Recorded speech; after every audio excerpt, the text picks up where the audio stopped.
Hi everyone, my name is Esther and I'll be presenting you with atomic structure and bonding assignment. Okay, so the thing we're going to look at is ion and the two different types of bonding.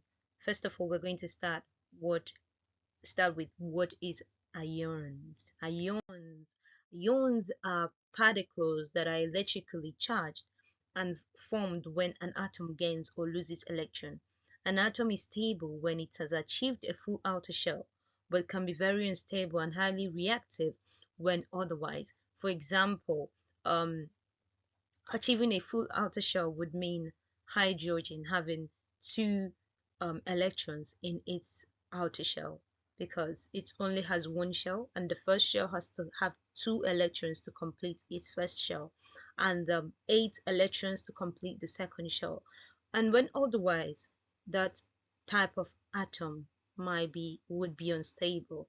Okay, so atoms they want to complete that outer shell, otherwise they have to give out or receive electron, and when they do that it automatically becomes an ion.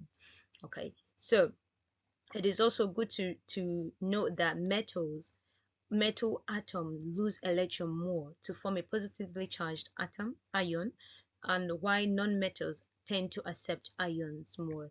So we look at how an ion can be formed. So a neutral atom, nothing given out, nothing received, is neutral.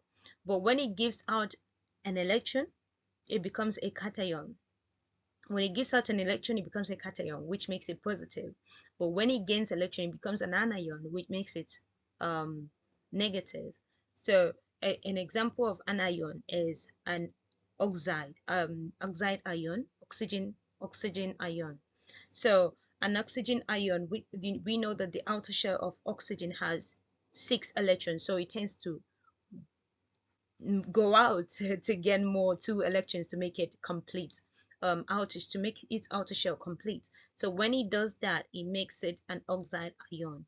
Okay, so the next one, now we're going to look at the types of bonding.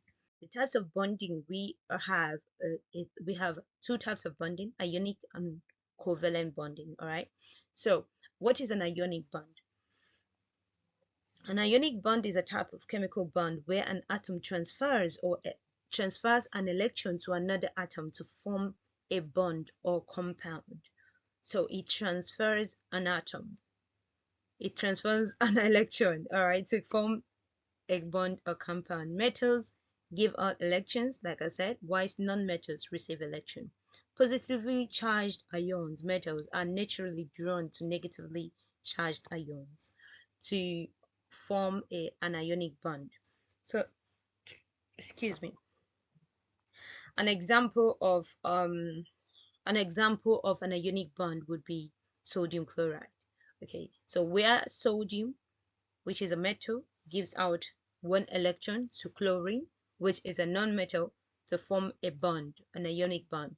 So that's a typical example. It transfers an electron, it does not share. Now with this, the next slide it shows how the 1 electron from sodium is transferred to chlorine to form an ionic bond. Okay, the next one we're going to look at is there are different types of ionic bonds, right? There's different types of an ionic bond. We have also oxygen.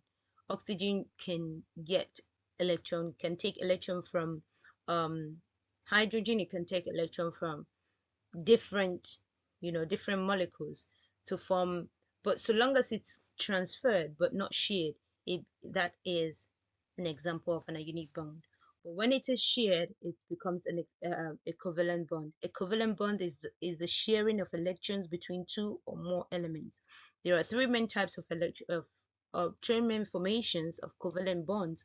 They include single, double, or triple bonds. Okay, what this literally means is that the atoms share either single bond, double bond, or triple bond. So they share either one bond or one atom, or 2 atoms or 3 atoms. That is what it means by single, double, triple. Okay, This is determined by how many electrons that are needed to complete the outer shell elements. The outer shell of that element. Below are the diagrams. So we're going to look at the diagrams of a typical diagram of a covalent bond. We have this. So looking at this picture or this diagram, right?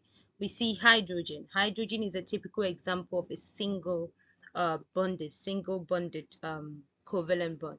So they share single electron between each other. Chlorine is a type of double bond. We can see it shares two electrons to complete its outer shell. Okay, it actually shares. It's also a single. It's a single, not double. It's a single, and it actually shares one electron. It shares one electron with each other. We have oxygen. Oxygen shares two electrons. You can see two being shared. Nitrogen shares three electrons with each other. So this is an example of single, single, single, double, triple bonds of covalent bond.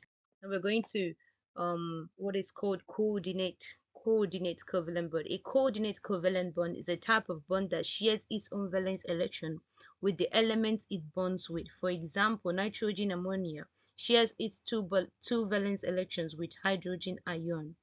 So it does not receive back. It gives out but does not receive back. Actually shares, it gives out um it shares with this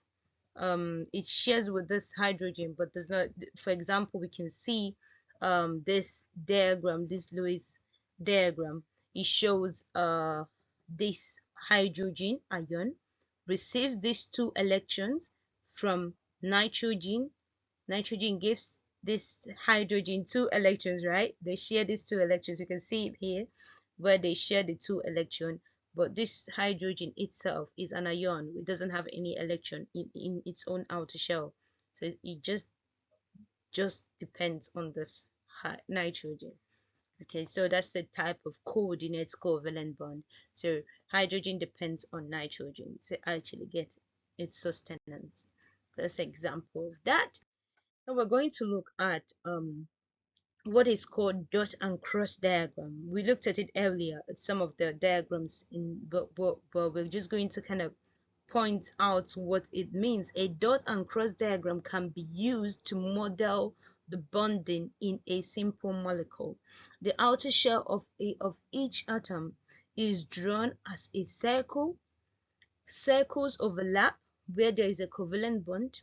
Electrons from an atom are drawn in dots, whilst electrons from another atom in crosses. Okay, so let's look at some pictures. This is a chlorine, which is a single bond.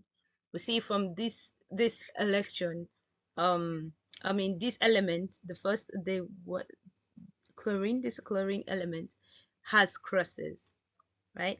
And then this one has dots. That's basically what it means, right?